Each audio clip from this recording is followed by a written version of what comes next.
Anti-Gaddafi fighters have taken control of the airport in the fugitive colonel's hometown of Sirte, the last stronghold of his loyalists. Reinforcements have been called in ahead of a fresh assault in the face of stiff resistance. Civilians continue to flee the violence in the besieged city, blaming NATO for only adding to their problems. Well, let's cross live now to Sarah Flounders from the anti-war group International Action Center. Thanks for being with us, Sarah. Locals say power and water have run out, as well as petrol and other goods, and NATO hitting civilian buildings. Now, how does this tie in with their mission to protect those civilians?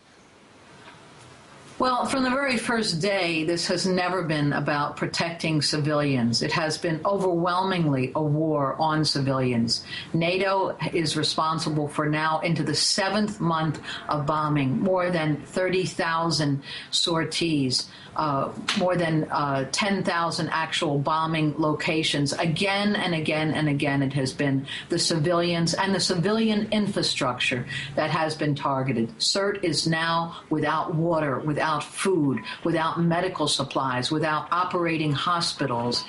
It is NATO, this is a NATO war where the so-called rebels are an auxiliary force that has been incapable of even taking any ground on their own that is not already pulverized, destroyed by NATO bombardment. This is a complete NATO war for the domination and control of the oil of Libya at a time of enormous and growing economic crisis in Europe and in the U.S., and they want to lay hold of this. It's an effort to destroy the resistance movement in Libya, and that has continued under the most heroic conditions and under the most difficult conditions, where everything is from the sky, using from bunker busters to anti-personnel weapons to drones to, one weapon after another that are part of the U.S. and NATO artillery. You're describing a very, very grim situation. Are we seeing a humanitarian catastrophe unfolding on the ground in Libya? I mean, who's going to help these people if NATO doesn't?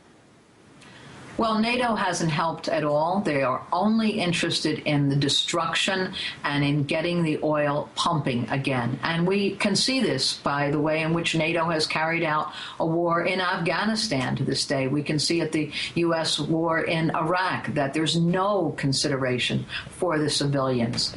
8 years into in Iraq, and there's still not a functioning electrical grid for the population. There's still not functioning schools and pure water. So it's certainly in Libya, the idea that there would be any concern for the civilian population, that is never NATO's concern. It's a military operation entirely, and the idea of getting things, even in Tripoli, up and running after a month, that still has not happened.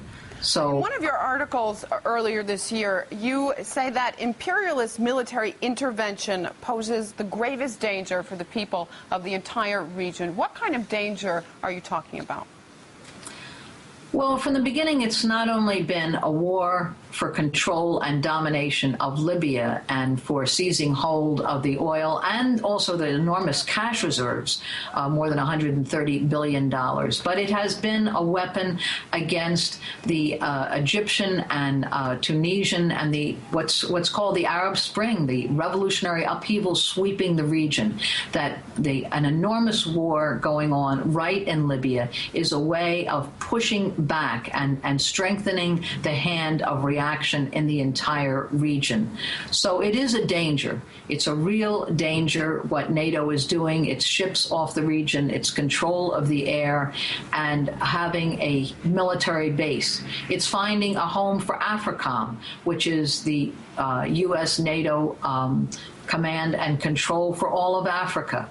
So this is really an opening war into the region, and the idea that it has any humanitarian concerns, that has never been on NATO's agenda. We can't see it in any of the past wars NATO has been involved in, and we don't see it in Libya to this day. None of that is happening. Supplies aren't coming into any of the cities that NATO has bombed and destroyed. Instead, small rebel bands come in, totally incapable of supplying any of the civilian needs.